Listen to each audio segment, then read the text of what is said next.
grabar. Ya les confirmo la transmisión.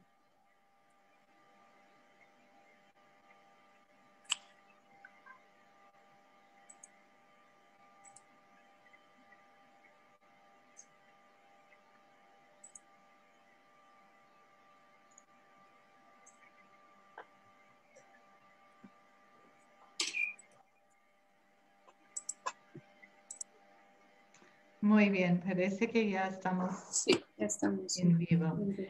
Entonces, bienvenidas y bienvenidos. Yo soy Carla Cole, la directora de la Escuela de Ciencias Teológicas aquí de la Universidad Bíblica Latinoamericana.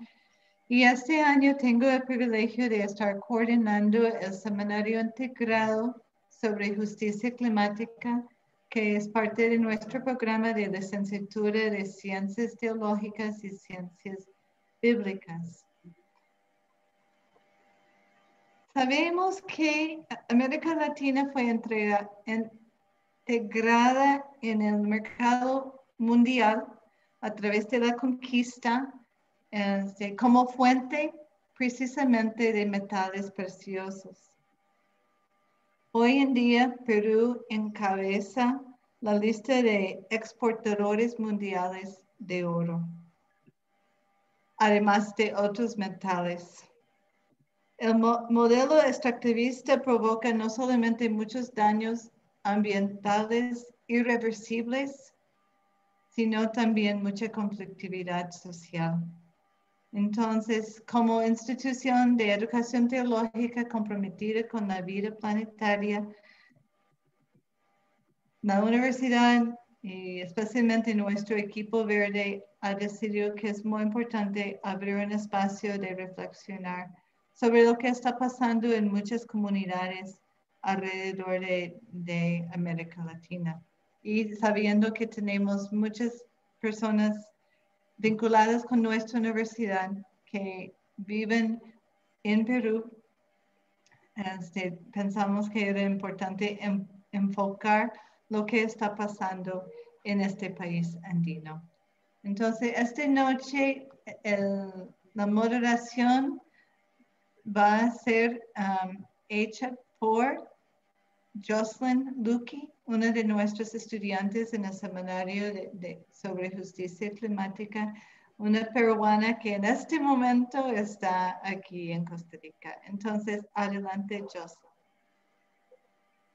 Sí, muchas gracias, profesora Carla. Realmente estoy muy feliz de ser invitada también aquí, ¿verdad? Como moderadora. Sí, en esta oportunidad, pues, voy a presentar a nuestro invitado, Javier Hanke, quien es abogado y consultor en temas de minería. Trabajó como secretario ejecutivo de la red MUCI del Perú hasta el año pasado. Actualmente trabaja en la Comisión Episcopal de Acción Social, conocida como el CEAS. Reúne aproximadamente como 29 organizaciones que trabajan en 11 regiones del país, buscando ofrecer asesoramiento y acompañamiento a las comunidades y poblaciones que habitan zonas mineras en defensa de sus derechos. Y sí, este tema es súper importante y por eso nuestro invitado especialista, pues Javier, ahora va a compartirnos este momento.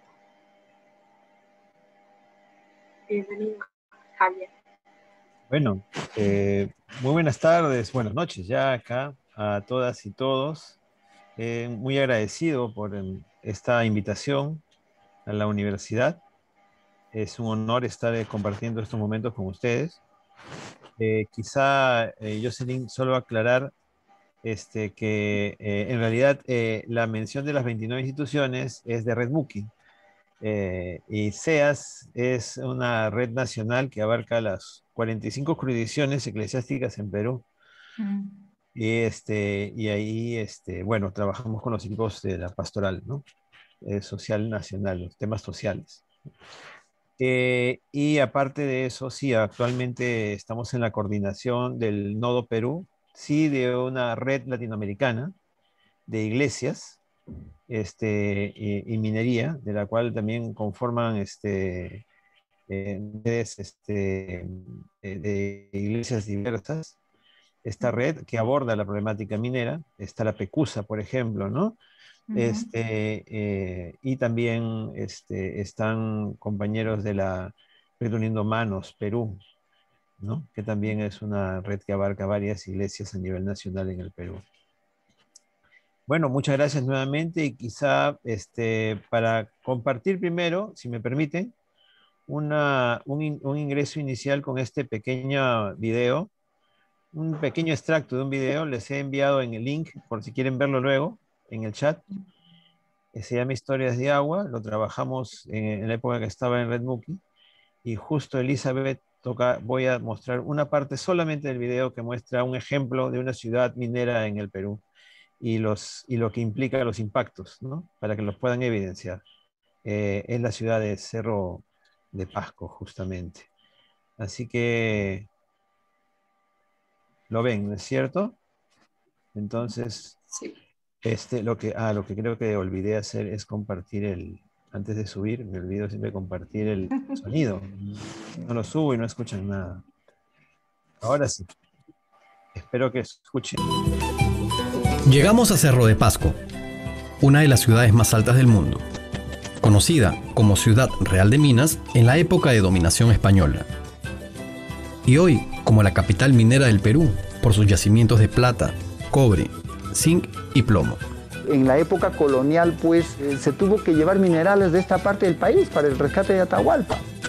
Poseer en abundancia todos los recursos minerales indispensables para la sociedad moderna provoca la escasez del único recurso indispensable para la vida, el agua. En el año 79, Cerro de Pasco ocupa el primer lugar de producción de plomo, de zinc, de plata y de otros metales a nivel internacional. La actividad minera utiliza una enorme cantidad de agua que no se puede determinar porque no existe supervisión estatal, y son las mismas empresas las que informan la cantidad de agua consumida anualmente. Lo que sí se puede determinar es que las personas solo tienen 2 horas diarias de agua amarillenta, supuestamente potable. La mala calidad del agua es consecuencia de los residuos tóxicos que contienen metales pesados altamente contaminantes, conocidos como pasivos ambientales mineros. La falta de una normativa ambiental oportuna permite que las personas convivan con estos pasivos ambientales mineros.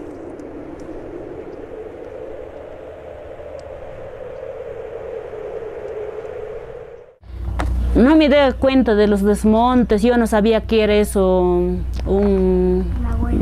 dañino para el salud, yo no sabía eso. Acácito está, abajito, ahí está el mineral, el desmonte. Ese tierra se está machucando lagunas, puquiales. Grandes raíles han sacado de la mina adentro y acá han descargado. Había bien lindo pasto, había agua. En 4 partes agua había puquiales para tomar. Había sapo, había ranas y no sé, cantagallo se llamaba así. Ahora sapo tampoco no existe mucho, ya no hay. Ratón nomás hay bastante ahora.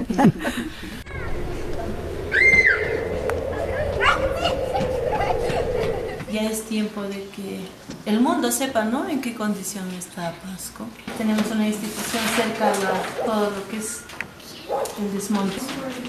Lo han tratado de cubrir, pero no es suficiente, pues imagínate con toda la lluvia, los granizos que caen, los mismos minerales que todavía hay restos, están haciéndolo hueco y está todo maltratado. Y ellos son los niños del jardín y niños del programa no escolarizado del CEP. Son niños de 0 años a 3 añitos. Existía, por ejemplo, hace muchos años una laguna de nombre Quiblacocha, pero que hoy en día es un depósito de relaves. Vivíamos cerca de la laguna aquí. Cuando hace calor, como viene el olor feo. Y cuando en tiempo de verano, viene el polvo igual manera, el polvo se entra, estamos respirando eso. Y la laguna es ácida, doctor. Y a veces algunos niñitos se van a jugar hasta por ahí con bicicleta. Esa laguna, o sea, cuando hay la neblina, de ahí levanta vapor. Y el vapor se expande, pues no. Y es una laguna color roja. Y con el viento, pues trae todo. No te calores, Quiblacayana, nos tomaremos un vaso de agua. Un vaso de agua contaminada que poco a poco nos va matando, que poco a poco nos va matando.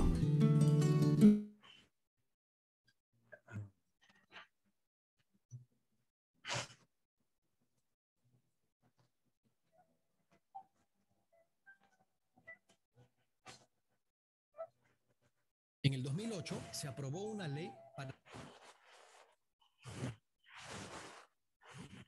Bueno,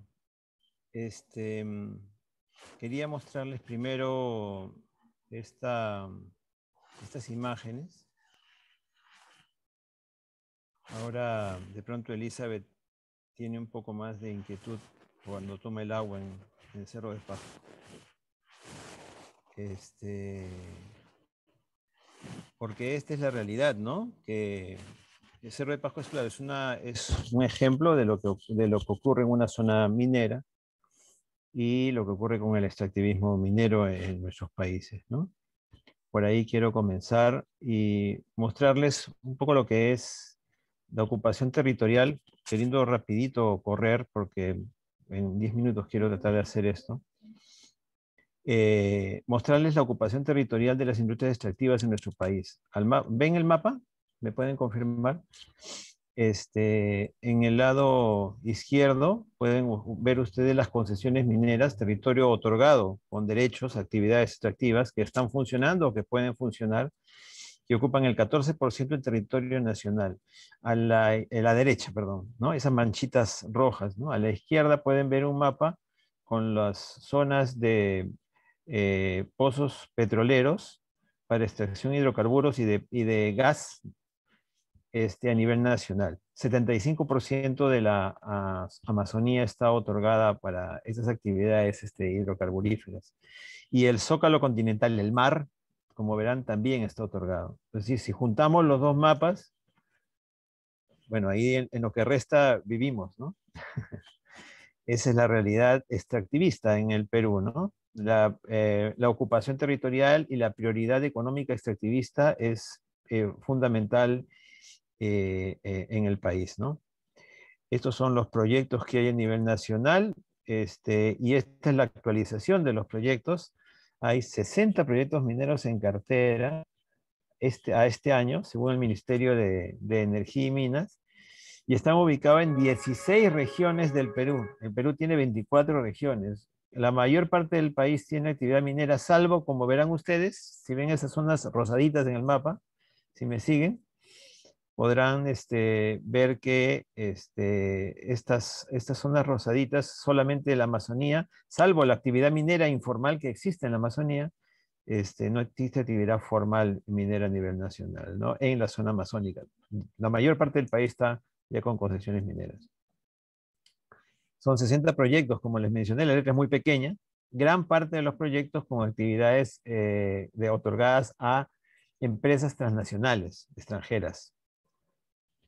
Y por aquí viene también el tema de comprender, ¿no? La situación de crisis actual que vivimos con la pandemia, que sigue presente y que va a acompañarnos en adelante, generó un impacto en la actividad minera, pero la actividad minera, pese a la situación de la pandemia y la situación de la crisis económica que ha generado, se está recuperando. Se está recuperando y al 2020, si bien había bajado a la mitad de lo que era el 2019, ya ha ampliamente recuperado su presencia de ingresos a nivel nacional en el Perú. Y esto también lo vemos reflejado en el índice de precios y el volumen de exportación. A nivel internacional, los precios de los minerales han aumentado ostensiblemente. El cobre en particular, y se entiende por la situación de necesidad de conectividad, ahora más que nunca, el trabajo con conexiones eléctricas es mucho más importante y se empezó a recuperar y los precios han recuperado casi su valor. A nivel internacional, el nivel de exportación peruana de productos mineros ha recuperado ya su nivel, pese a la situación de crisis. Entonces, la actividad minera es prioritaria y es prioritaria también por el interés económico y político que se refiere a ella. Miren cómo, por ejemplo, los precios de los minerales, ¿no? La producción, mejor dicho, de los minerales, perdón, todos ya en su mayoría están al alza desde finales del año pasado. Y hay una serie, como les decía, de cartera de proyectos que ya tienen evaluaciones aprobadas, algunos ejecutándose y otros listos para poder iniciar su ejecución de estos proyectos que en perspectiva van a generar ampliación de la actividad minera y de la frontera minera en el Perú. Tenemos todos los minerales, como vieron en Pasco, ¿no? Con las calles inclusive que tienen los nombres de los minerales, ¿no?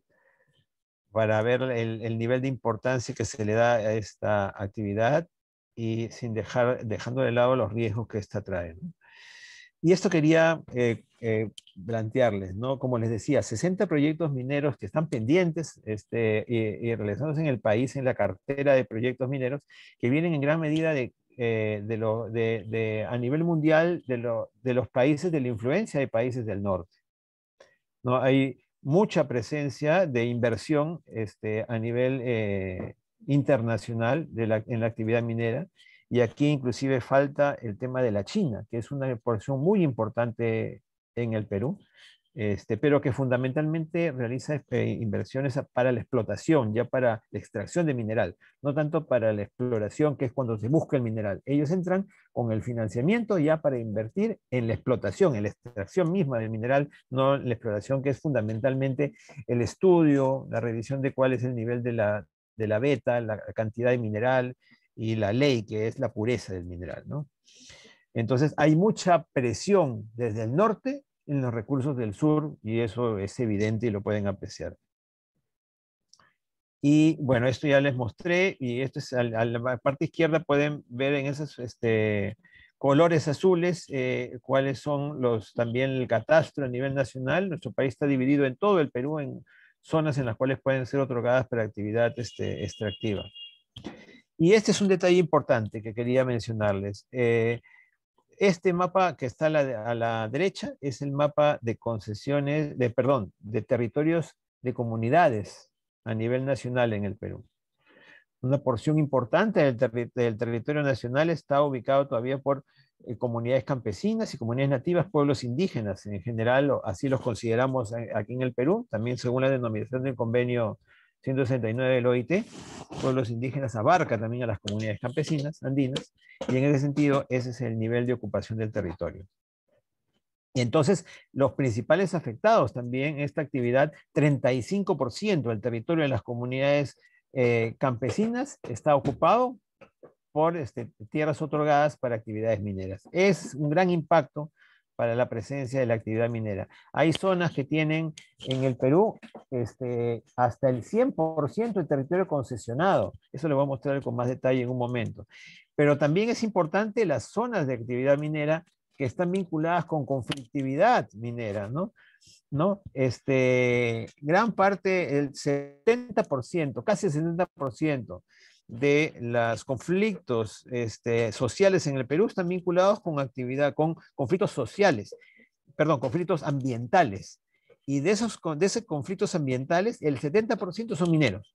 O sea, directamente la actividad minera está vinculada, como lo muestra este mapa, con las actividades extractivas. Este es un mapa de la Defensoría del Pueblo en Perú, el Ombudsman en el Perú, y que con claridad plantea que a nivel nacional este gran porcentaje de 70% de los conflictos ambientales están vinculados con actividad minera.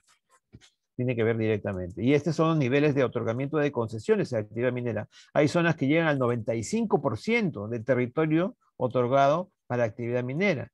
Hay una zona en Piura que en un momento determinado llegó a tener 112% del territorio concesionado. Y es que el catastro minero en el Perú, ¿no? Como no está bien hecho, y actualizado ha dado la posibilidad de que algunos derechos se otorguen sobre derechos ya otorgados y haya superposición de derechos, imagínense.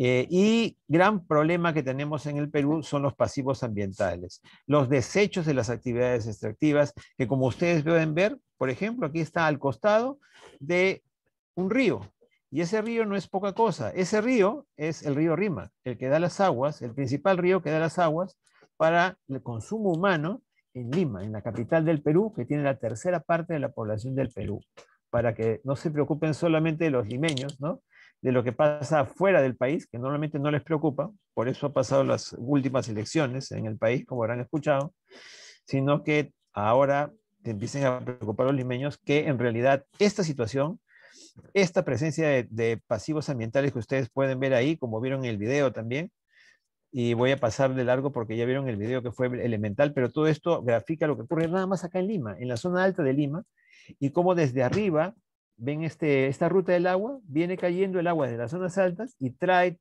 todos los niveles de contaminación hasta la ciudad, y la ciudad también está afectada por estos niveles de contaminación que se generan por la actividad minera. Y las actividades productivas de las cuales nosotros generamos consumo. Miren ustedes los ganado ovino, las ovejas, que finalmente son consumidas, ¿no es cierto? Su carne, están tomando agua en zonas donde hay pasivos mineros con metales pesados. ¿Se dan cuenta? Ese es el nivel de impacto que genera. Bueno, esto ya lo vieron en Cerro de Pasco, ya lo paso. Zonas como La Oroya, que es una de las 5 ciudades más contaminadas del mundo, donde el 90% de los niños llegó a tener niveles de contaminación en ese nivel de plomo, que afecta ostensiblemente sus niveles de conocimiento y su salud en general. Y frente a ello, ¿qué ha habido? ¿Cuál ha sido la reacción de la población? Hay situaciones de conflictos que se han generado, como ustedes ya han escuchado. Conflictividad social es muy grande en el país a partir de la imposición de la actividad minera.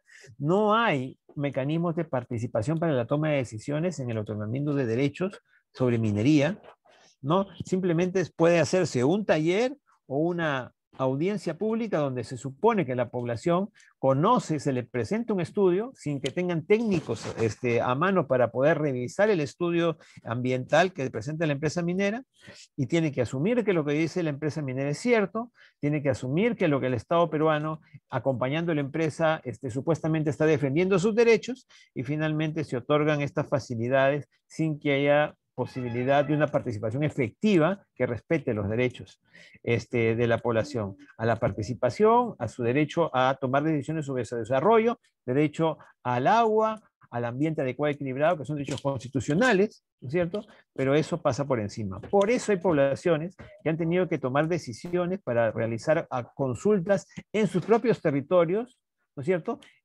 aprovechando mecanismos que existen a nivel normativo, para poder realizar su propia toma de decisión. Y esto ocurrió en Tambo Grande, que fue una de las primeras ciudades en América Latina que tomó la decisión de ir a una consulta. En Tambo Grande es una ciudad del norte del Perú, en la región Piura, y que fue la primera consulta popular en la cual la municipalidad, en este caso de Tambo Grande, en un proyecto minero que inclusive planteaba que la mitad de la ciudad, zona urbana de Tambo Grande, aparte del valle, que ustedes pueden ver ahí las fotos del valle, uno de los principales valles frutícolas del Perú, en el norte del país, y pueden ver las fotos ahí, puede ponerse en riesgo producto de la actividad exportadora. Ahí pueden ver los mangos, que salen a nivel internacional, y que pese a ello, pese a la riqueza de este valle, se imponía la actividad minera fruto de esta imposición sin consulta adecuada de parte del Estado peruano y de las empresas interesadas. En este caso fue una empresa canadiense. Se hizo una consulta, como ven una foto ahí en ese momento, donde el 98% de la población votó en contra del proyecto. Ahí pueden ver cuando a Lima vinieron los dirigentes y una campaña que hubo por el no, con el famoso limón, porque es una zona donde se produce limón. Aquí las compañeras peruanas podrán recordar el famoso ceviche, que tenemos uno de los platos típicos en el Perú, y la campaña que se hizo fue: sin limón no hay ceviche. Y el riesgo de perder el ceviche en una zona tan importante del país, que da este el limón tan especial que hay por su ácido, la lucha frente al recurso de la imposición del dinero. Esa es la imagen que hay ahí de campaña frente al limón, ¿no es cierto? Y con esto, políticamente, tuvo un peso político porque el gobierno tuvo que decidir dar un paso atrás con las protestas sociales y la consulta previa con la consulta ciudadana, perdón, que se dio, no era previa. Casos como el de proyecto, mejor Río Blanco primero, Río Blanco también, en otra zona del norte del Perú, donde la empresa minera planteaba estar en la zona de cabeceras de cuenca, donde se forman las lagunas con la humedad que hay en el ambiente, en la zona más baja de la cordillera, y ahí quería hacer su actividad la empresa minera. También las protestas sociales llevaron a articular la organización social, a conformar una articulación donde las comunidades se unieron con sus municipios, con sus rondas campesinas, ¿no es cierto? Y al pedir una consulta previa a que el gobierno no le quiso dar en ese momento a Alan García, un presidente que se suicidó, como ustedes deben haber escuchado en algún momento, en ese momento se planteó al gobierno el apoyo para una consulta, el gobierno no lo quiso dar, y fue la propia comunidad, la propia municipalidad que se organizaron, buscaron asesores técnicos para hacer una votación, contaron con todos los elementos técnicos para hacerlo, contaron con las rondas campesinas que hicieron orden, porque la policía no la otorgó el gobierno, contaron con el estadio municipal para hacer las votaciones en sus zonas, ya que no facilitaron las escuelas, como es lo común para las votaciones, y finalmente la propia población organizada pudo hacer su consulta, y el 95% en conjunto de 3 consultas que se hicieron, dieron su apoyo a su modelo de desarrollo por la agricultura, por el turismo sostenible, en contra de una imposición de la actividad minera en una zona tan importante para ellos, ¿no? Y uno reciente es el proyecto minero Tía María en el sur del Perú, donde también un valle tan importante para el sur, con gran empleo, ¿no? Que también la población se organizó, se articuló, tuvo apoyo técnico para fundamentar su posición en posturas técnicas, de estudios técnicos que planteaban la importancia de la riqueza del valle, la importancia del empleo que daba frente al riesgo de la actividad minera, el poco empleo que daba y el impacto que iba a generar en el futuro del valle. Frente a todo eso, igual el gobierno planteó una imposición, y ya sí ha sido por la lucha social, por la protesta social, que pudo dejarse de lado la decisión política del gobierno de postergar el proyecto. Hasta ahora no se ha dado, pero eso no implica que haya un interés en eso, ¿no? Y una foto y emblemática que es este señor que pueden ver abajo ustedes, el señor Coasaca, que es una imagen de la criminalización. Un policía poniéndole unas púas que tiraban las mismas policías, tiraban a la carretera para decir que la gente lo había hecho para reventar las llantas de los autos y que hubieran en la paralización. Y para poder criminalizar a este señor iniciando un proceso judicial, el mismo policía le pone en la mano y hace que le tomen la foto. Pero no se dio cuenta que antes de que le dejara en la mano la cruz, la púa, una persona tomó una foto y se evidenció como él mismo se la sembraba, decimos nosotros. Ese es el nivel de criminalización que existe en nuestros países a partir de la minería para imponerla y criminalizar a los dirigentes en sus justas defensas de sus territorios. Procesos, y termino con esto rápido, procesos que han hecho la defensa de la gente articulándose para defenderse. Vieron lo de Pasco. Es uno de las 14 regiones, perdón, 15 regiones a nivel nacional, 15 regiones a nivel nacional que están demostrado el nivel de impacto en la contaminación, intoxicación por actividad minera. Esta campaña Intoxicados hizo que se generara una plataforma nacional de afectados y afectadas en salud por metales tóxicos con representantes de todas las regiones, y que finalmente el año pasado, a fines de año, pudo lograr que el Ministerio de Salud diera información, y no solamente se dio a conocer que eran 7.000 personas afectadas por metales tóxicos a nivel nacional, que en principio se quería exigir que teníamos pruebas, que tenían los niños y las personas contaminadas, tenían sus estudios que demostraban sus impactos. No, acá se demostró que eran 10 millones de personas en el Perú, y lo asumió el gobierno a través del Ministerio de Salud, que estaban afectados por la contaminación por metales tóxicos en el país. esta plataforma recibió el Premio Nacional de Derechos Humanos hace el año 2019. Se han conformado comités de vigilancia y monitoreo ambiental, también articulando a la población para revisar su agua, hacer estudios sobre su agua y poder establecer alerta temprana por riesgos ambientales en zonas donde hay minería, y también hacer lo que les llamamos líneas de acción previas, ¿no es cierto?, que se toman en un estudio ambiental para poder evaluar cuándo está el agua antes y cómo está el agua después de una actividad minera. Aquí ya les hablé de la consulta, los niveles de organización y los procesos de diálogo que son también importantes en tanto haya agendas, porque las poblaciones son importantes que vayan con una agenda, que tengan claro qué es lo que plantean, qué es lo que proponen y no sean impuestos las decisiones por los gobiernos, ¿no? Y alternativas al desarrollo. Las propuestas desde la gente, no solamente es las protestas, sino se ha planteado también que la gente misma plantee qué es lo que hace, cuáles son sus actividades económicas, qué es lo que está en riesgo para proponer también lo que ellos consideran que se debe apoyar frente a la imposición de actividades que se da con la actividad minera, ¿no? Un elemento muy importante de cuestionamiento del extractivismo es la Confesión de Accra, este documento que ustedes deben conocer muy bien, que este documento de las iglesias reformadas, que se suscribió en Ghana el año 2004, y que es un documento muy potente, donde un elemento que plantea aquí es el rechazo justamente a esa acumulación de riquezas, al crecimiento sin límites, o sea, a todo lo que implica la corrupción, explotación y avaricia, y donde este tema está cuestionado, justamente el extractivismo desde esta posición de las iglesias reformadas, y también de los obispos del CELAM, de la Iglesia Católica, se ha planteado una preocupación, porque dentro de las propias iglesias hay algunas perspectivas que plantean esta lógica de: tenemos la creación, el hombre nos ha otorgado la creación para poder administrarla, y entonces podemos hacer con ella lo que queramos. ¿No es cierto? Esta lógica de la teoría de la prosperidad, muy cuestionada, también ha sido muy cuestionada por los obispos, que no se puede manipular las doctrinas en favor de intereses particulares y en contra de los bienes, el bien común de todas y todos, y especialmente de la madre tierra, de la cual somos una sola creación, porque la que le afecta a la madre tierra nos afecta a los seres humanos, ¿no es cierto? Y eso lo vemos con la pandemia. Bueno, nada más, creo que para compartir esto he dicho demasiado tiempo, y quisiera dejar tiempo para compartir en la conversación.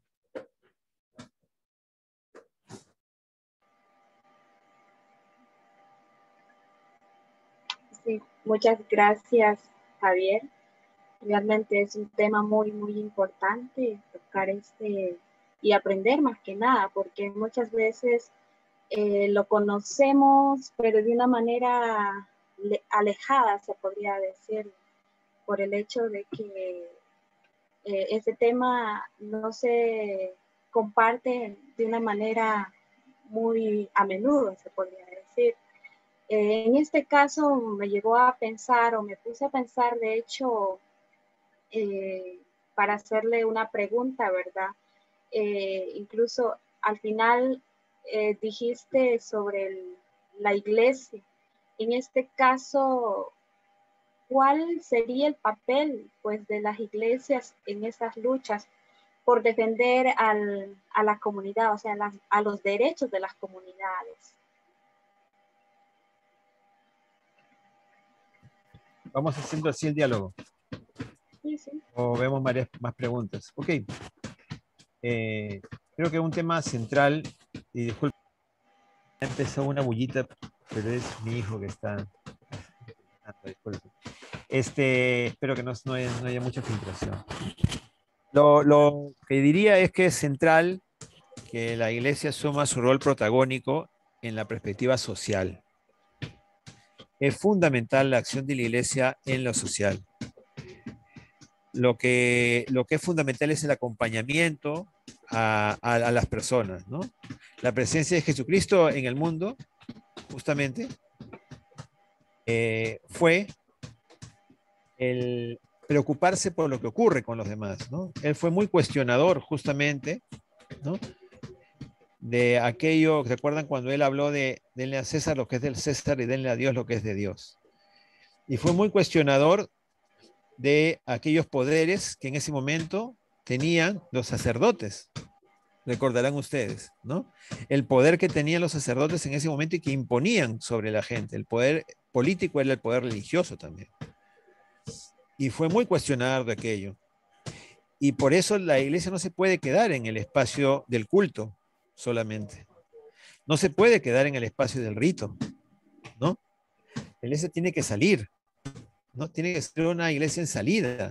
Tiene una iglesia que estar con la gente, con sus sufrimientos, con sus angustias. Tiene que ser una iglesia de escucha constante, ¿no? De escucha constante.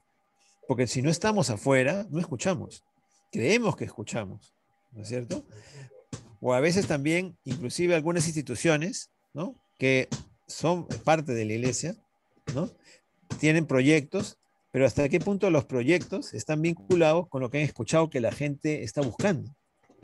¿O es lo que creemos nosotros que la gente necesita? Entonces hay que hacer una escucha para responder a esos gritos que la gente busca, que la gente está buscando, que la gente necesita. Y la iglesia tiene que ser parte, no tiene que tener temor de involucrarse con la gente, ¿no? Por eso cuando algunos sacerdotes, pastores, obispos se involucran, les llaman rojos, ahora está muy de moda en Perú, ustedes habrán escuchado, ¿no? Llamar comúnmente a las personas comunistas, ¿no? Por pensar distinto, sin saber siquiera qué significa comunista para muchos, ¿no? Dicen, ¿no? Y sin embargo lo dicen. Entonces creo que es un tema importante el tender esos puentes, ¿no? Entender esos puentes para poder compartir esas escuchas y atender a la gente. Y por eso no hay que tener temor de acercarse, de asumir temas tan importantes como esta problemática minera que afecta tanto al país, ¿no? Y si por la teología de la prosperidad algunos pasan en las iglesias, ¿no? Porque lo sabemos, ¿no? Se quedan callados porque a veces pueden recibir prebendas, ¿ok? Y eso pasa, es verdad. Favores, ¿no es cierto? Hay muchos recursos económicos de por medio. Debemos denunciar, no podemos dejar callarnos callados, ¿no? El rol de la iglesia está en justamente escuchar, atender y acompañar, ¿no es cierto? Anunciar, denunciar, ¿no? Y creo que es fundamental ese rol, no quedarnos solamente nosotros mismos con esta preocupación de qué nos van a decir, o porque él me dio algo no puedo decir nada, ¿no? Creo que es fundamental en ese sentido acompañar. Hay una pregunta ahí, ¿no es cierto? Sí, ahí hay una pregunta por Mark Siger. De todas maneras, las personas que quieren preguntar, comentar algo, estamos bienvenidos para poder leer. Y también aquí Javier va a responder las preguntas. La pregunta dice, ¿qué importancia tienen los resultados de las elecciones presidenciales en cuanto a la lucha con la problemática minera? Es una buena pregunta, porque más allá de las diferentes, digamos, visiones que existían en las... Disculpe que me ponga acá la mano, pero es para que el micro pueda escucharse mejor y no filtre el sonido que alrededor. Porque las diferentes posiciones que han habido en la etapa electoral en realidad no cambian mucho la visión respecto al tema de las prioridades que existen en la actividad económica respecto a los recursos. ¿Ok? Ahí tenemos nosotros muchas preocupaciones. Puede ser que hayamos tenido la preocupación en lo que fue la previa respecto a las situaciones de niveles de corrupción, niveles de toma de apropiación del poder, ¿no es cierto? En la etapa previa a las elecciones, con toda una campaña muy fuerte, creo yo, por salvar algunos intereses más que otra cosa. pero yo creo que en el fondo el tema de las elecciones en lo económico nos deja muchas preocupaciones, ¿no? Porque igual la perspectiva económica hay que ver cómo se decanta, pero el riesgo que vemos es que las prioridades en materia de la actividad económica no van a cambiar mucho en torno a la explotación. Lo que esperamos en todo caso es que haya niveles de fortalecimiento de parte del Estado para que cumpla su rol, ¿ok? Si el Estado cumple su rol como actor en el tema ambiental, ¿no? Si el Estado cumple su rol como fiscalizador ambiental, si el Estado cumple su rol llevando a la práctica mecanismos de participación, mecanismos de consulta previa a las comunidades campesinas y nativas, a los pueblos indígenas antes de cualquier decisión, ¿no? Que no ha estado asumiendo, si el Estado asume el rol de defender y respetar los territorios de las comunidades, ¿no? A nivel nacional, ¿no? Entonces podrán haber más prioridades en otros niveles, en otras actividades económicas, si se prioriza otras actividades económicas también. No solamente podemos depender de la actividad minera, porque no estamos hablando de que mañana en el Perú no haya minería, eso es imposible. La presencia minera en Perú es importante, pero no puede haber minería en cualquier parte. No puede haber minería en cualquier zona en la cual la población no esté de acuerdo. No puede haber minería en zonas en las cuales los estudios ambientales den a conocer graves riesgos, ¿no? Para los recursos naturales, para las poblaciones locales, ¿no? Entonces, si funcionaran los mecanismos de institucionalidad ambiental, de institucionalidad en lo social, si hubiera mecanismos de participación en consulta que sean respetados efectivamente, ¿no es cierto?, tendríamos la minería que sea necesaria y no toda la que está creciendo y que les he mostrado que se pretende a nivel nacional. Esas son las preocupaciones que tenemos. No, hay que seguir. Creo que lo principal en estos sentidos, hay que fortalecer el Estado en los niveles que le corresponde. Pensaría que por ahí puede haber una fortaleza en lo que podría venir en priorizar la acción del Estado, en lo que se viene hacia adelante, ¿no? Y por ahí pensar en cómo la problemática minera puede decantar en un respeto de derechos mayor. Pero eso va a depender también de las prioridades, del manejo, de las decisiones que se tomen en cuanto al Estado y su nivel de acción, ¿no? Y también de las empresas, ¿no? Termino con esto. Hace poco se ha concluido en el Perú un Plan Nacional de Acción sobre empresas y derechos humanos.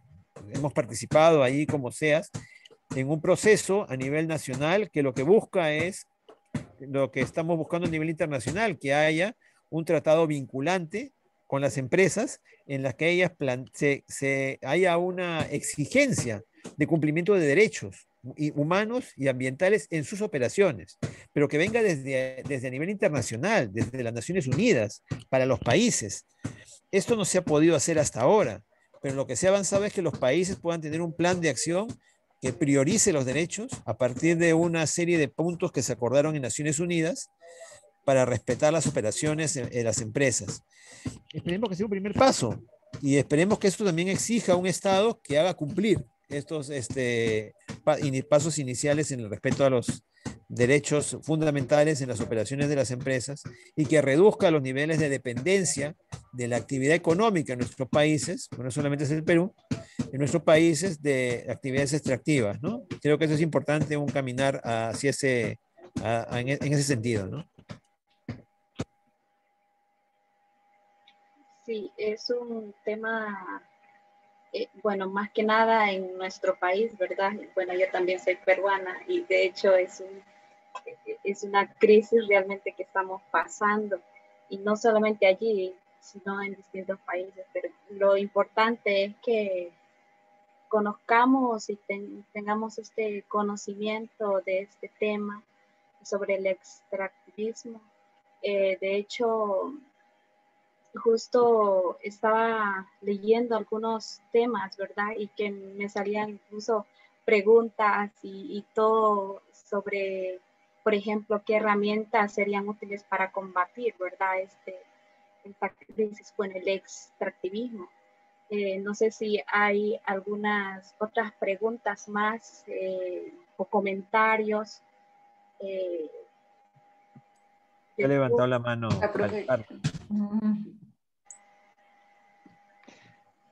Sí, gracias. Sería interesante escuchar un poco más específico qué trabajo hace Iglesias de Minería, cómo están organizados ustedes y qué son las actividades específicas que llevan a cabo. Ok, gracias, Carla. Bueno, miren, Iglesias y Minería es un proceso que se inició el año 2013 en Lima, justamente con algunas agencias que apostaron por esta unificación de diferentes perspectivas de las iglesias que estaban acompañando procesos de afectaciones de derechos en América Latina. Y lo primero ha sido unir, articular a las organizaciones para tejer una agenda común, ¿no? Para tejer una agenda común en América Latina, y que esta agenda común pueda ser visibilizada, ¿no es cierto? Uno. Lo segundo ha sido también poder generar incidencia con esta agenda. Y como el espacio de Iglesias y Minería, si bien tiene nodos locales, que ha sido posterior a este proceso, a nivel latinoamericano ha podido levantar la voz en otros espacios más de nivel internacional. Por ejemplo, en el ámbito de Iglesia Católica ha llegado al Vaticano, ha llegado a espacios en los cuales, por ejemplo, las empresas habían podido llegar. En los años anteriores, el 2016 y 2017,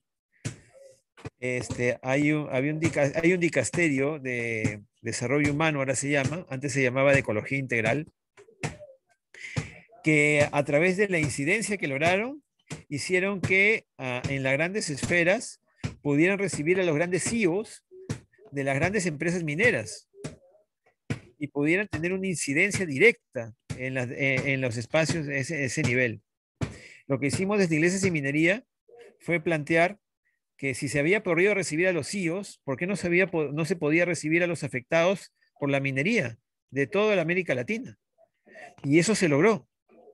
Se logró que los afectados por la actividad minera en América Latina fueran escuchados directamente por la Curia Vaticana. Y también se ha planteado lo mismo a nivel de los espacios de iglesias evangélicas.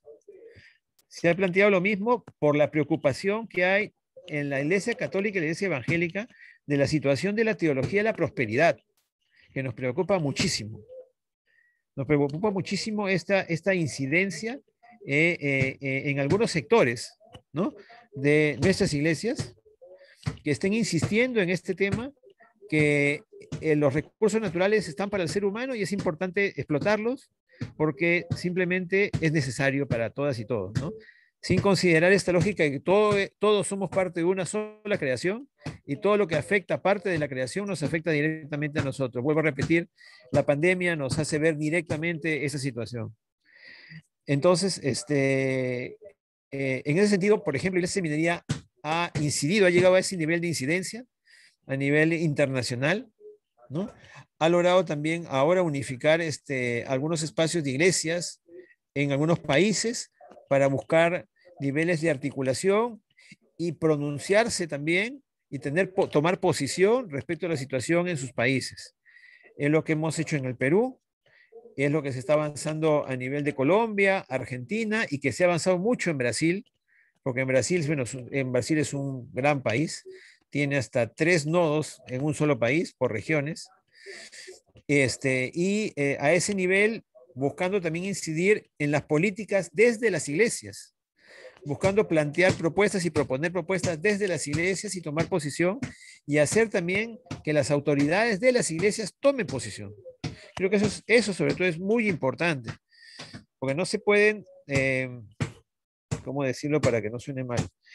No se pueden, no pueden quedarse de lado, ¿no?, de los gritos de los pueblos, ¿no? La propia Confesión de Acra lo plantea, ¿no es cierto? La misma Confesión de Acre plantea la necesidad de escuchar los gritos de los pueblos ante esta situación de un modelo económico imperante que se impone en todo nivel y que también se impone a través de esta situación de extractivismo en todo nivel. Y entonces, esa es la lucha y un proceso reciente que se ha podido lograr avanzar es también la lógica de las ecoespiritualidades. Es decir, nosotros no podemos dejar de lado lo que está pasando con nuestros pueblos. El escuchar la voz de los pueblos también implica entender cómo ellos viven con la naturaleza, cómo ellos sienten la naturaleza. No podemos entender esa relación con la naturaleza como un presidente acá dijo, y los peruanos recordarán, ¿no? Esas comunidades panteístas, ¿no? Que creen en panteísmo, que creen en dioses, ¿no es cierto? Y que es verdad, todavía se escucha eso. Cuando uno plantea posturas respecto a la relación de los pueblos, a la necesidad de escuchar a los pueblos, se escucha esas reacciones, ¿no? De quienes dicen cómo es posible que se hable de la madre naturaleza, cómo es posible que se hable, ¿me entienden, no? Cómo es posible que se hable de la naturaleza como un espacio que tiene derecho, como un espacio que se le pone al mismo nivel de los seres humanos. Bueno, el problema es que si no nos ponemos al mismo nivel todos los seres vivientes, que no solamente somos nosotros, entonces estamos condenados a desaparecer.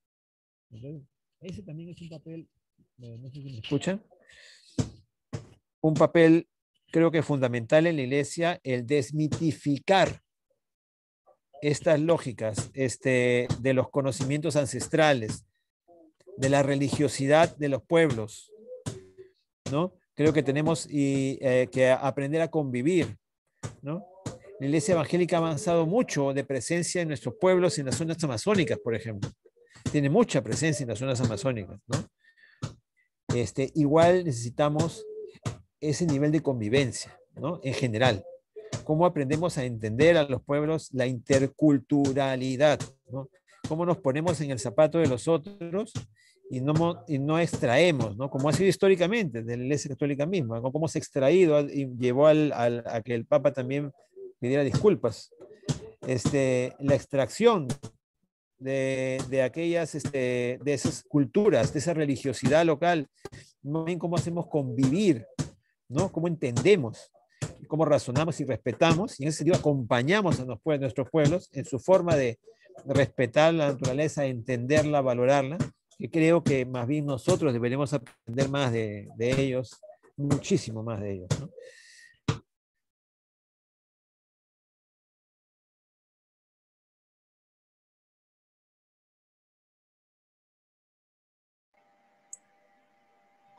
Sí, tenemos algunas preguntas aquí por el Facebook y luego vamos a leer los comentarios. De Maribel López.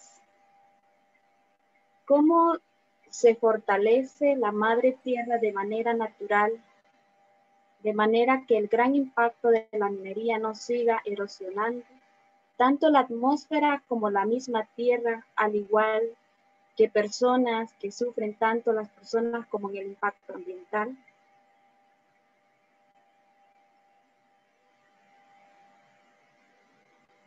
Creo que un ejemplo importante de lo que ha sido la recuperación de la madre tierra en el último tiempo fue este tiempo que estuvimos en los seres humanos en confinamiento y cómo se recuperó la madre tierra. Como mucha fauna regresó, y lo han visto mucho en el norte, en el hemisferio norte, como mucha fauna regresó a sus lugares de origen. Empezaron a ocupar las ciudades, que eran su lugar en el cual ellos habitaban, ¿no? Y eso nos muestra cómo en realidad necesitamos dejar descansar más a nuestra naturaleza. Yo creo que este es un tema central. Y cómo uno es eso, de manera natural, cómo se recupera, porque sí la naturaleza tiene capacidad de recuperación. Y la naturaleza sabe defenderse para recuperarse. Y lo que ha hecho con la pandemia, ustedes entenderán, es parte de la defensa de la madre tierra. Es parte de la defensa. O sea, es parte de la defensa de la madre tierra, de quienes la estamos explotando y buscando exterminarla, ¿no? La naturaleza no necesita de nosotros, ¿eh? Nosotros necesitamos de la naturaleza. Así que, así como desaparecieron los dinosaurios en un momento, ¿no es cierto? No nos creamos insuficientes, ¿no? En esa existencia, ¿no? Creo que es importante entender que estamos de paso también, que somos una pequeña porción en el tiempo de este mundo y que no merece el mundo que una especie acabe con él, ¿no? Creo que eso es parte de la comprensión que debemos tener también en ese sentido como la madre tierra puede recuperarse, ¿no? Como también debemos dejar recuperarse a la madre tierra en ese sentido, a la naturaleza en ese sentido. Y eso es importante también. No escapamos los ciudadanos, o sea, los que vivimos en las ciudades, ¿ok? De nuestro hemisferio sur, pero mucho tiene que ver en el consumo desmedido, en la imposición y exigencia de más consumo, más materia prima, más extractivismo, el nivel del consumo del norte, del hemisferio norte. Creo que es muy importante lo que podamos hacer ahí también. ¿Cómo seguimos incidiendo en que si no hay menores niveles de consumo en el norte, vamos a seguir igual? Digo, no escapamos los ciudadanos del sur también de eso, me incluyo. Pero creo que es fundamental que en el norte se pueda entender eso. Tuve la oportunidad de estar la última vez hace 2 años, 2018, 3, en Alemania. Tuvimos una reunión con el director de materia prima del Ministerio de Energía, de Economía y Energía. Allá se llama Economía y Energía, del señor Gekle.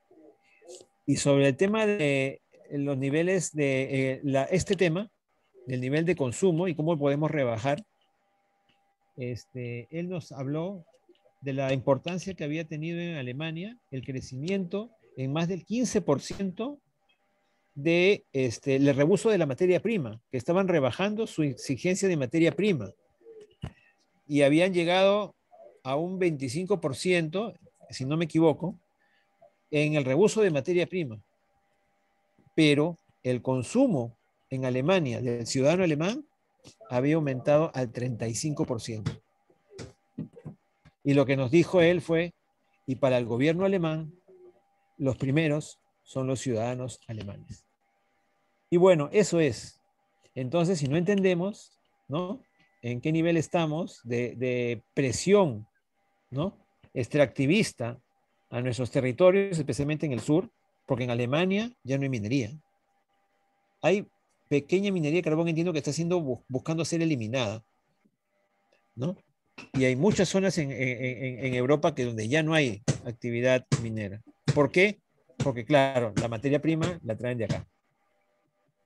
La traen de acá de nuestros países. Entonces, eso es lo que tenemos que exigir, buscar, y creo que la universidad también, los niveles de la universidad pueda tejer con otras universidades, con otros espacios universitarios en el norte, para buscar estos niveles de incidencia, para buscar acciones conjuntas, incidencia para campañas conjuntas, para buscar reducir los niveles de consumo, mayor información técnica de investigación que establezca los impactos que está generando estos niveles de consumo, las empresas, ¿no?, lo que llamamos las cadenas de valor, a través de la cual y de producción, a través de lo cual las grandes empresas transnacionales se llevan los minerales de nuestros países, ¿no es cierto?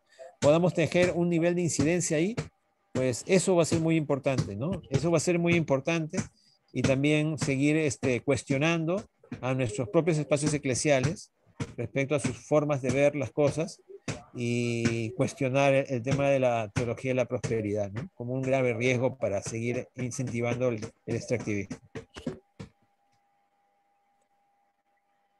Ahora quiero darle pase a la profesora Elizabeth Cook, que quiere dar unas palabras.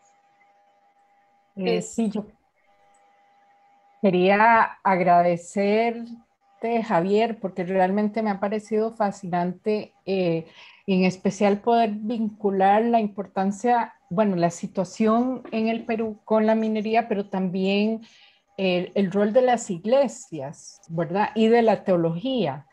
Creo que eso es muy importante nosotros como universidad bíblica, ¿verdad? Pensando en nuestro rol frente a este tipo de situaciones. Y ahí iba una de mis preguntas. Muchos y muchas de nuestras estudiantes están en iglesias locales o van, ¿verdad? Jocelyn va para Perú, va a estar en una iglesia local. ¿Cuál es el papel que podemos tener desde esos espacios muy locales, ¿verdad? Ya hablaste de los vínculos con otras universidades y de la incidencia más amplia, ¿verdad? Entonces, en ese sentido, a partir de nuestro rol como una institución teológica y nuestros y nuestras estudiantes. El otro tema es que me llama la atención el ejemplo que das de la visita a Alemania, bueno, y la situación, y creo que hay un desconecte tan grande entre, ¿verdad?, quienes son los consumidores bueno, y los contextos de donde se están extrayendo las materias primas.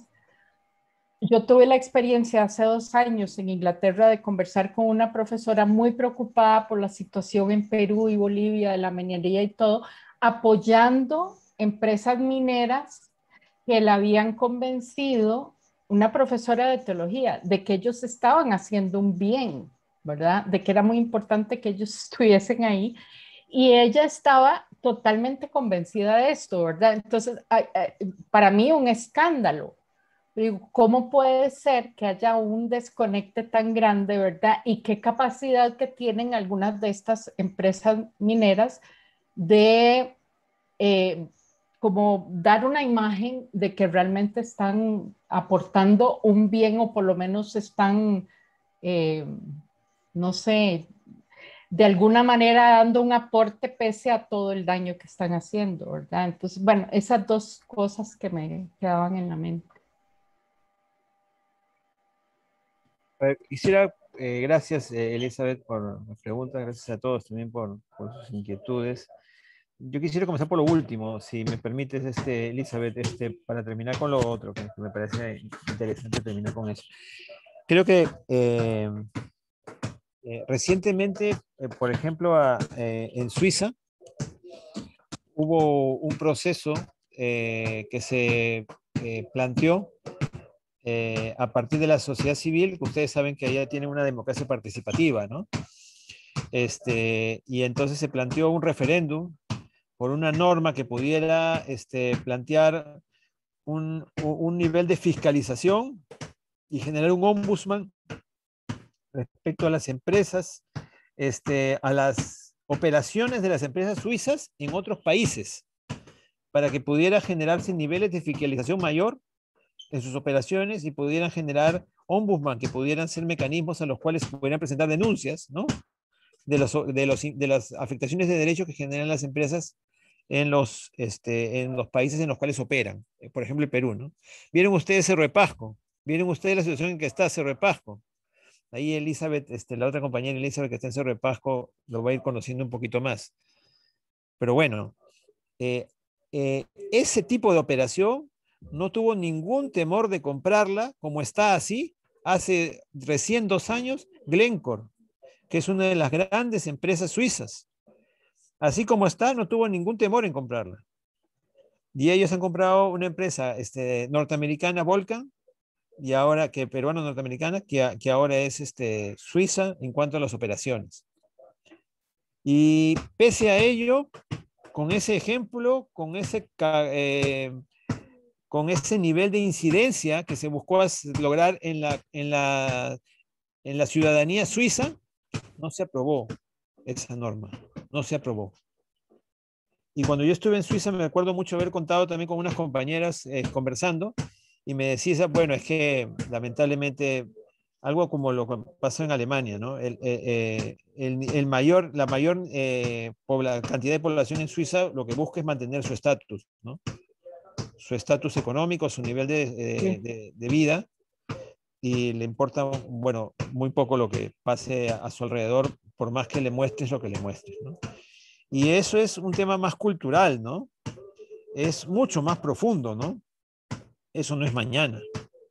Pero creo que es fundamental también trabajar eso, ¿no? Y creo que si desde la perspectiva teológica, ¿no? Que ustedes muy bien pueden trabajar con este fundamento de la confesión de Acra, que me parece esencial, ¿no? O sea, de esto ya hablaban en las iglesias reformadas desde el año 2004, ¿no? Y yo creo que eso es fundamental. Primero, cómo esto se trabaja más, se fundamenta más y se hace más visible esta reflexión que han hecho, ¿no es cierto? Porque yo debo de confesarles que a veces menciono este tema y no se conoce. O me dicen, no, esas son otras, ¿no? Entonces, creo que es fundamental, primero, trabajar estos elementos de sustento, ¿no? Teológico fundamentales, ¿no? Para nuestras iglesias, ¿no? En general. Y ese creo que es un primer tema central, incluir en el proceso de formación estas miradas, porque es esencial para poder entender. La interculturalidad no solamente es entre las personas, entre los pueblos, ¿no es cierto? Entre los que somos occidentales y los pueblos, ¿no? Es también, esa interculturalidad involucra también a la naturaleza. Y creo que hay que empezar a entender también eso. Esa mirada amplia de involucrar que todo está conectado, tenemos que empezar a asumirla más. Y eso es parte del rol que tenemos también como iglesias en general, ¿no? Fundamentar lo que tenemos y esa formación que tenemos también desde la raíz. Y eso creo que eso último es parte del rol, ¿no? De las iglesias, ¿no? Creo que es central cómo involucramos a nuestros pastores, ¿no? A nuestras pastoras, porque no tienen esa mirada, pues. No tienen la culpa de tenerla tampoco, de no tenerla, porque no han sido formados así, pues. No tienen esta mirada. Creo que es central el poder entender que tenemos a abrirnos, ¿no? Y no encerrarnos solamente en el culto y en el rito. Eso es lo que en general en las iglesias creo que es muy preocupante, cuando solamente nos encerramos en el culto y en el rito. Y es importante, pero lo más importante es estar con la gente.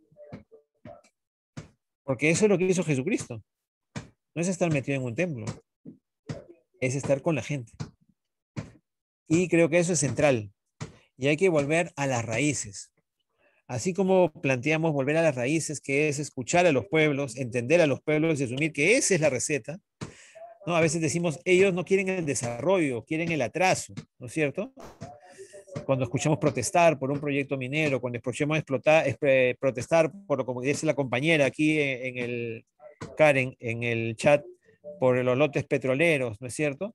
Ellos quieren el retraso. Si lo que están haciendo más bien los compañeros y las compañeras ahí es luchar para que no acaben con los derrames, en la Amazonía, con los derrames, y en el tema del gas, ¿no es cierto? También cómo se amplía la frontera de estas actividades, y estas actividades no terminan resultando beneficiosas para las poblaciones locales. Preguntémonos a los achaninkas de ahí si reciben gas, Karen. Si ellos reciben ese gas, que están beneficiados por el gas. Hasta Brasil tiene el gas de Perú. Hasta Bolivia va a tener el gas de Perú. Ni siquiera los peruanos tenemos ese gas.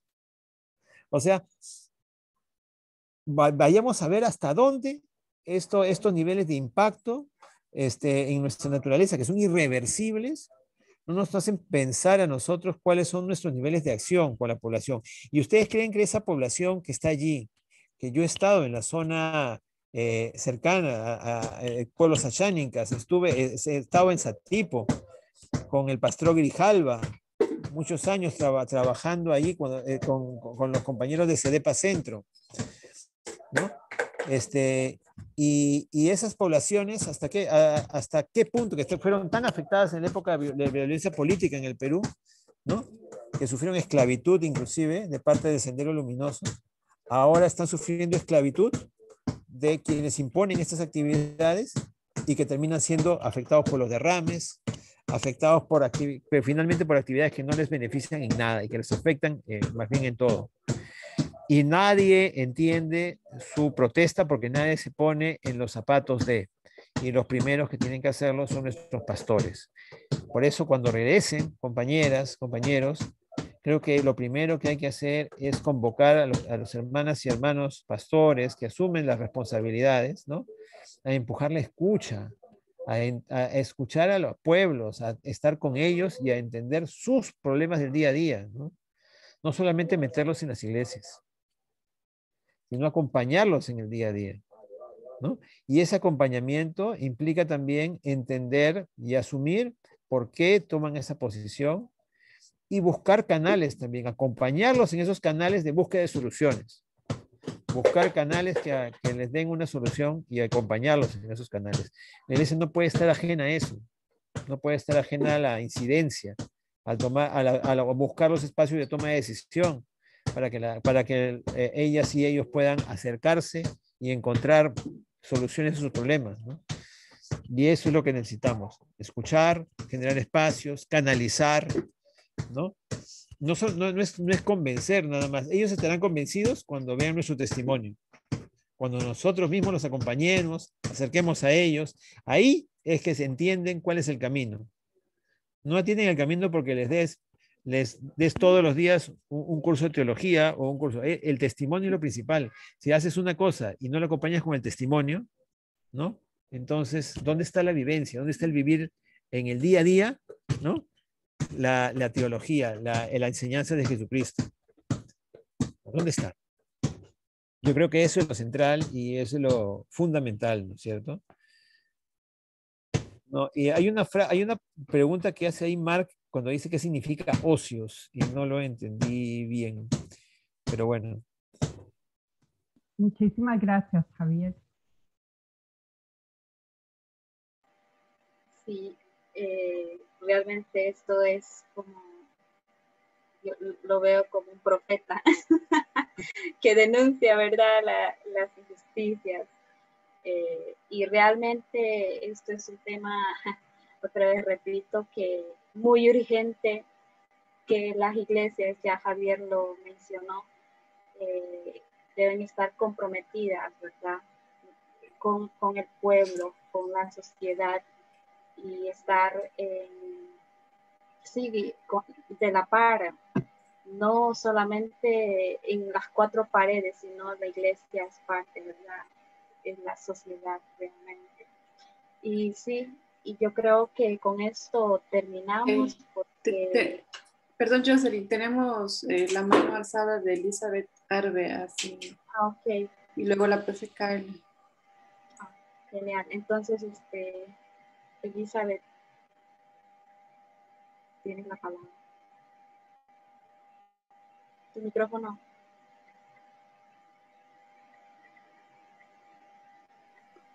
Muy interesante todo lo que hemos escuchado.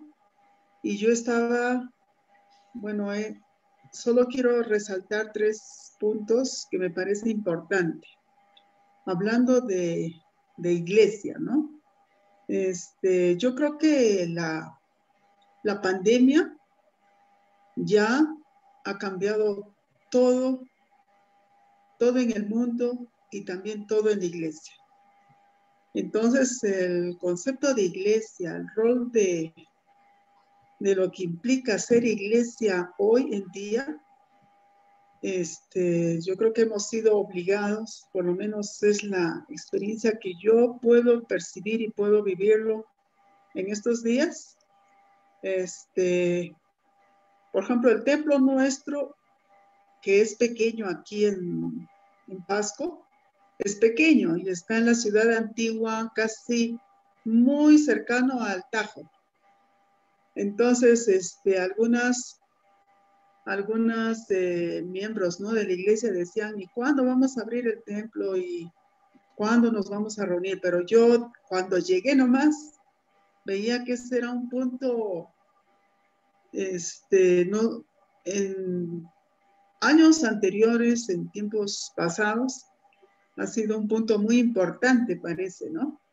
Pero hoy en día alrededor hay casas abandonadas que las compañías mineras han comprado y están abandonadas, y ya la tendencia es a que el barrio se vaya haciendo más pobre, y muchas de las familias han salido de ese lugar para irse a otra parte que yo creo que el gobierno, ¿no? Aquí ha planeado por exigencia del pueblo que les den otro lugar que se llama Vía Pasco, ¿no? Entonces, yo conversé con la iglesia y les dije, miren, el templo ha tenido su momento, su historia, y está ahí todavía. Pero yo creo que ahora, más que el templo, las personas son más importantes que el templo. Entonces, el hecho de acercarse a las familias, a las personas, me parece sumamente importante, y eso es lo que yo estoy haciendo. De ahí que estoy conociendo la ciudad, estoy subiendo a lugares altos y todo eso, y me parece muy interesante porque también estoy viendo que la actividad minera, por lo menos aquí en Pasco, es el centro del movimiento de la ciudad. Si la minería sale, muere la ciudad, ¿no? Y alrededor de la minería hay muchos negocios complementarios, pero todo se centra alrededor de la minería. Y también me he dado cuenta que las personas, la idiosincrasia, el modo de vida de las personas es bastante diferente a Huancayo, por ejemplo, de donde yo vengo, ¿no? Aquí los varones, su mayor logro, por decir, es entrar a una empresa minera y tener ahí un contrato, un nombramiento, ¿no? Y la esposa es la que vela por los hijos, es la que se encarga de todo, porque el esposo trabaja bajo sistema, ¿no? 14/7, 20/10, creo, algo por ahí. Entonces, ¿cuál es el mayor logro del esposo? Ya trae un sueldo relativamente bueno y compra muchas cosas, y luego tienen la posibilidad, por ejemplo, los que vendieron sus terrenos y sus casas, de esas casas abandonadas, muchos de ellos con ese dinero se han ido a Huancayo a comprar terrenos, se han ido a Lima a comprar sus terrenos, se han ido a Huánuco, que es la ciudad más cercana acá también, a comprar terrenos. Y entonces se sienten, compran sus camionetas, ¿no? Y se sienten muy bien, se sienten que han logrado algo. Entonces, yo creo que la idiosincrasia, la forma de pensamiento, la forma de vida, incluso ha sido cambiado mucho por esto, ¿no?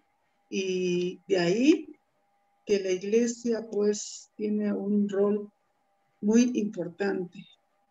Y bueno, por mi parte estoy en eso, acercándome a las personas y a las familias, y conociendo bastante cómo es por aquí, ¿no? Pero me doy cuenta que realmente el impacto de la actividad minera va afectando familia, comunidad y muchas cosas más, ¿no? Gracias. Muchas gracias, Elizabeth. Doy pase a la profesora Carla.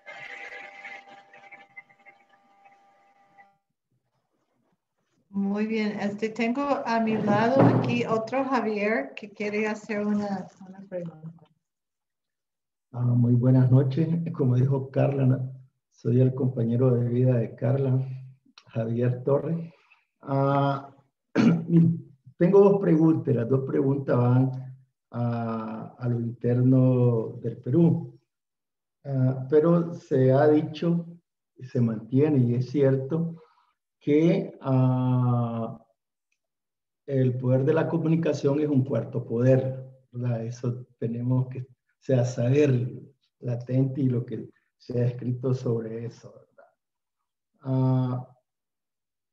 Y mi primera partiendo de eso, entonces mi primera pregunta va, ¿cuánto impacto tiene el discurso de defender estas tierras y la vida? Sería la primera. La segunda, ¿cuánto es el porcentaje de ciudadanos y ciudadanas?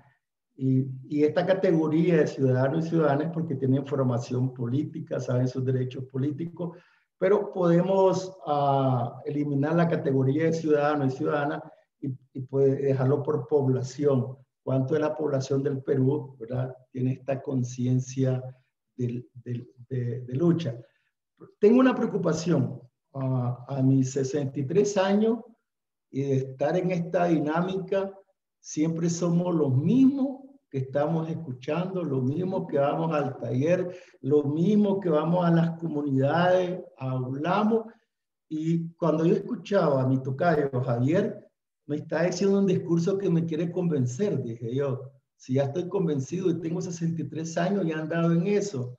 O sea, y he sido incapaz de hacer un proselitismo, llamémoslo así, ¿verdad? Porque vengo de una iglesia pentecostal, de hacer un proselitismo y conseguirme a otro en esta lucha. Aquí con Carla tenemos un huerto y vivimos, o sea, y reciclamos todo el desecho orgánico y lo planteamos y lo vamos a conocer en nuestras páginas de Facebook. Pero hasta de hace tantos años hasta hoy veo que no he podido tener un discípulo o una discípula, ¿verdad? Gracias, Javier. No, gracias. ¿Sí puedo? Gracias, Javier, gracias, tocayo. Sí, yo muy de acuerdo contigo. A veces nos juntamos y nos vemos las mismas caras, los mismos, y estamos discutiendo los mismos discursos, y el tema es cómo salir para empezar a cambiar. En el Perú, diría que los resultados electorales recientes nos plantean una primera imagen yo creo, de avance, no en una resolución total, ya lo mencioné, hay una incertidumbre de lo que va a pasar. Pienso que lo que va a pasar en el tema minero, lo que va a pasar es muy similar a lo que ha pasado en Bolivia o en Ecuador al final, ¿no? O sea, se habló mucho y al final fue más de lo mismo, ¿no? Hablo en el tema minero, ¿no? Hablo en el tema extractivista, ¿no? Entonces, pero sin embargo, hay una respuesta. Perú tiene gobiernos después de la dictadura militar, última que terminó en el 80. Desde el 80 los gobiernos, igual que la historia del Perú y que supongo la mayor parte de nuestros países en América Latina, ha estado vinculada o con golpes militares o militares en el poder o con la oligarquía en el poder, ¿no es cierto? Con el poder económico en el poder. Y pienso que este es un quiebre en el Perú. O sea, que esto vaya a ser diferente, no lo sé, pero el hecho es que quien está en el poder ahora no es un partido que viene de ahí, ¿no? De los mismos de siempre. Creo que hay un avance por allí. Ahora, que vaya a resultar lo mismo de siempre, esa es otra cosa. Eso va a depender de la gente. Y sí creo que hay un problema importante en el Perú, porque así como les he mencionado yo las luchas que hay, ¿no? En los temas de los proyectos mineros, esas han sido las luchas, pues. Y supongo que en sus países también, ¿no? Las luchas han sido regionales. El problema ha sido, escuchaban ustedes Tamborán, de Río Blanco, son en el norte, ya en esa región. La lucha ha sido ese Tía María, es en Arequipa, en el sur del Perú. O sea, son luchas regionales, pero no hay un movimiento nacional. ¿No es cierto? No hay un movimiento nacional. Sin embargo, el señor Castillo, el que ha llegado, no es que represente un movimiento nacional, pero sí alrededor de él se han puesto algunos espacios de representación nacional, ¿no? O sea, los sindicatos de profesores, ¿me entienden? Los ronderos, las rondas a nivel nacional que están vinculadas con las comunidades campesinas, ¿no? O sea, las organizaciones campesinas a nivel nacional. Se han articulado también espacios de mujeres andinas, se han articulado, o sea, hay una articulación de organizaciones, claro, que tiene una preocupación por lo que se suscite en el país ahora, y más allá de que esa discusión que en el Perú se ha planteado ahora, y disculpe que entre en Perú, pero creo que es un ejemplo de lo que pasa en varios países de América Latina, lo que pasa en Chile, ¿no? Con la compañera mapuche que ha asumido la presidencia de la Asamblea, con lo que pasa en Colombia, con la discusión que hay, también por los cambios, ¿no? Y en Perú yo sí creo que más allá de los temores que hay, la movilización social, el espacio que puede encontrar como articulación, ¿no? Como articularse como país, es que haya un proceso hacia una asamblea constituyente. Sí creo eso. No soluciona, como han dicho algunos, que el papel se cambie, pero sí creo que la participación social en un espacio de este tipo sí puede generar el momento político esperado hacia un cambio que surja desde abajo, que no siga siendo impuesto desde arriba. Y en ese sentido sí pienso que las organizaciones pueblos que están allí sí pueden generar un cambio en lo que es el tema de la defensa de la tierra, la defensa de la vida, que tú mencionabas. O sea, sí creo que hay un nivel de preocupación ahí y de posible impacto que solo se va a conocer ahora cuando se empiece a mover esta articulación hacia la Asamblea Constituyente, pienso yo. Esa es una primera cosa de lo que pasa acá, ¿no es cierto? Pero en cuanto a la población del Perú, bueno, creo que la gran encuesta de esta segunda vuelta en el Perú en cuanto a cuánto tiene conciencia, ¿no?, de la lucha, está muy clara, ¿no? Hay un 50-50. En Perú ha sido, la elección la ha ganado Castillo por 50.2 a 49.8. O sea, son 0.4%, 44,000 votos. O sea, acá tenemos en el Perú un antropólogo histórico, ¿no es cierto?, para nosotros, que es José María Arguedas, que estudió el mundo andino muchísimo, y que él hablaba desde las épocas de los 60s, ¿no?, de los zorros de arriba y los zorros de abajo, o sea, del poder económico, ¿no es cierto?, y de los dos países conviviendo en uno, ¿no?, y de los muchos países en realidad conviviendo en uno, y eso es lo que tenemos. O sea, han pasado, nosotros celebramos en unos días, faltan 7 días, compañeras, ¿no?, las peruanas, compañeras peruanas y peruanos. En 7 días vamos, no sé, acá se dice, ¿no?, acá se dice celebrar, entre comillas, 200 años, pero nuestros pueblos ancestrales no tienen nada que celebrar. O sea, fue la independencia de los criollos. San Martín en el Perú, que fue el famoso libertador, lo que quería era traer un enviado, un príncipe del rey de España para que siga gobernando en el Perú, y eso es lo que quería San Martín. Entonces, seguir siendo una monarquía dependiente, ¿no?, o sea, de España, y era de dependencia de los criollos, ¿no?, o sea, de los criollos eran de los mestizos, de los que tenían el poder. No era la independencia de los pueblos, que más bien se pelearon y murieron por eso, pero no fue nunca la independencia de ellos. Entonces yo creo que la independencia sigue estando pendiente. Somos un país del poder económico, dependiente de los poderes económicos. Ahí está el mapa de quién nos compra los minerales. y a quienes le rendimos pleitesía. Y entonces yo sí creo que ese momento está ocurriendo un momento histórico, por eso en el país con lo que ha pasado, pero tiene que ser un momento que se aproveche, pues. O sea, tiene que ser el momento de las organizaciones de base, de las organizaciones sociales, que pongan su agenda. Y no del poder económico que presione al gobernante para que siga haciendo lo mismo, sino de la gente de abajo que presione al gobernante para que haga lo que la gente de abajo plantea. Es la única manera de hacer el cambio, ¿no? Y veamos, o sea, ahorita es eso. Creo que la constituyente, que sí creo que va a ser un tema muy difícil acá, porque estamos 50-50, no estamos, digamos, como en Chile, pero sí creo que es el momento histórico para hacer eso, ¿no? Y en eso estamos, ¿no? En eso estamos. Y creo que las iglesias, compañeras que van a regresar, tenemos un papel fundamental en eso.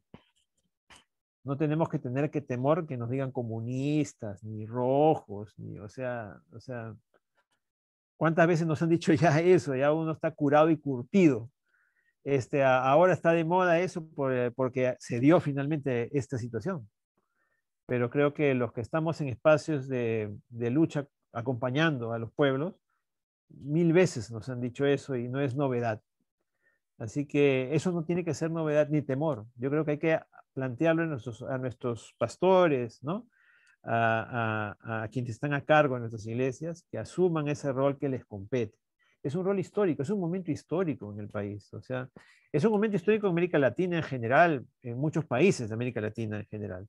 Y creo que es el momento de aprovecharlo y las iglesias tienen que jugar el rol que les corresponde, ¿no? Las iglesias jugaron un rol importante en el momento de la independencia, pero también tuvieron su propio interés. Hay que decirlo y lo digo yo que estoy de ese lado. ¿Ok? Pero creo que es el momento de que jueguen el rol de estar con la gente, que es el rol que siempre les debe ser su competencia, ¿no? Y se olviden del interés, del poder, de que la mina me va a dar una plata, que va a construir el seminario con esa plata, que voy a construir el templo con esa plata, ¿no? Y que inclusive, y eso pasa, y que eso de la teología de la prosperidad, ¿no? Es una construcción que han hecho los intereses económicos. O sea, eso han formado gente para eso. En la iglesia evangélica, en la iglesia católica, han formado gente para eso, para mantener esos intereses. Y eso hay que verlo como un gran riesgo sobre el cual también hay que hacer una incidencia muy grande para que no sigan siendo los que sigan impulsando estos grandes intereses que finalmente terminan empujando a la gente a eso que pasa, Elizabeth, en Pasco. Porque lo que hace el extractivismo es eso, no solamente es cambiar la lógica económica de la gente, es cambiar culturalmente la vida de la gente. Ya ven lo que pasa en Pasco, ese tema de la dependencia económica, ¿no? Porque todo depende de la minería. Sí, pues eso es lo que hace la minería, hace que todo gire alrededor a ellos y que todo dependa. Y finalmente, cuando tiene problemas los mineros, los empresarios, ¿dónde está el Estado? Nunca está el Estado. ¿Por qué no apoya el Estado? Dicen cuando hay conflictos. Porque tú lo sacaste del Estado y tú te has hecho centro, tú te has hecho Estado ahí. O sea, las empresas hacen el Estado donde ellos operan. Y dicen, tú no tienes que estar acá, pero cuando hay conflicto, ¿dónde está el Estado? ¿Dónde está el Estado que no está acá? Si son los mismos empresarios los que han asumido ser el Estado de la población. Y lamentablemente eso genera, ¿no? Esa tergiversación de la economía y ese nivel de dependencia que yo voy a decirlo, Carlos, aunque choque a algunos, ¿no? Que es lo que pasa en el norte también. O sea, lo que pasa en el norte, sigamos dependiendo, queremos mantener nuestro estatus, queremos seguir dependiendo de nuestro estatus, queremos seguir viviendo igual que seguimos viviendo, queremos seguir nuestros privilegios, lo que acá se cuestionaba, ¿no? El tema de las elecciones cuestionaba los privilegios de las clases que se podían ir a vacunar a Estados Unidos porque no tenemos acá vacuna, ¿no? Y no importa a los demás, con tal me intereso yo, porque yo tengo que estar vacunado, así como una ministra acá en el Perú, ¿no? Y ustedes lo saben, Jocelyn, ¿se acuerdan? La canciller, que dijo, yo soy canciller, no me puedo dar el lujo, dijo así, no me puedo dar el lujo de no estar vacunada. O sea, esos son los privilegios de aquella clase, ¿no? De ciudadanos de primera clase que piensan que siempre hay esa diferencia, ¿no? Y creo que estamos en el momento histórico de cambiar eso, insisto, ¿no? Creo que estamos en el momento histórico acá en el Perú, en muchos países de América Latina, y hay que aprovecharlo, ¿no? Gracias por ese comentario, Javier. Disculpen que eso entre en otras cosas más particulares del país, pero creo que también tiene que ver con lo que pasa en muchas partes de América Latina, ¿no? Sí, muchas gracias, Javier y Javier Hanke y el otro Javier, ¿verdad? Ha sido muy importante este comentario y las preguntas también. No sé si la profe Carla quiere decir algo. Sí, yo creo que ya es hora de ir cerrando, pero quiero resaltar el desafío que Javier ha señalado, ¿no? Este momento histórico no es el mismo momento histórico de antes, ¿no? La pandemia ha marcado cierta quiebra y ha abierto algunos espacios.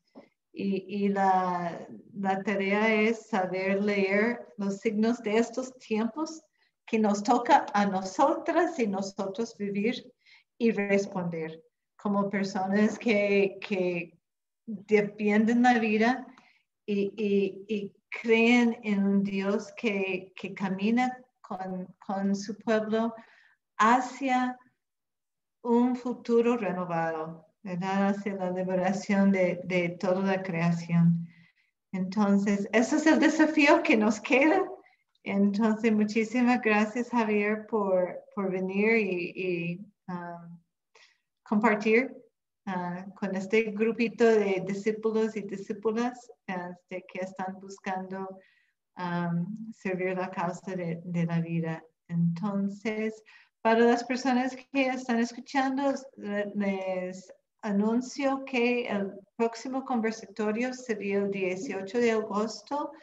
Va a estar con la UBL esta noche la reverenda Neri Estordillo de la organización Green Faith o Fe Verde, que están organizando actividades interreligiosas en defensa de la tierra.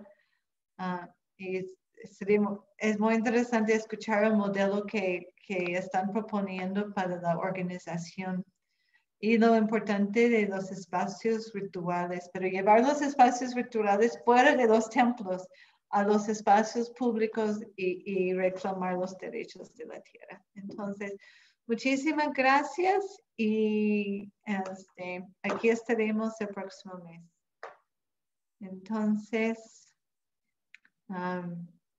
no sé si la práctica es encender las cámaras y darnos los saludos de despedida. Entonces, aquí tenemos Bolivia, Nicaragua, Perú y Argentina representada. Entonces, esos son. Y más personas conectadas también en Facebook, a quienes no podemos ver. Costa Rica también está. Ahí está Jenny, en la costa atlántica de Nicaragua. Bueno, muy bien. Qué gusto verles y gracias por acompañarnos. Gracias a ustedes. Excelente. Buenas noches. Gracias. Buenas noches. Gracias. Muchas gracias. Gracias. Saludos hasta ahí en Pasco. Ok, buenas noches. Pues bueno, buenas noches. Gracias. Buenas noches. Gracias, buenas noches. Bueno, hay gente desde Honduras que están saludando. Qué lindo. De Guatemala, Delia. Está un estudiante, Freddy Salinas, de Perú. Qué bien. Delia. Bueno, buenas noches. Bien, muy buenas noches. Entonces, muchísimas gracias, Javier. Eso.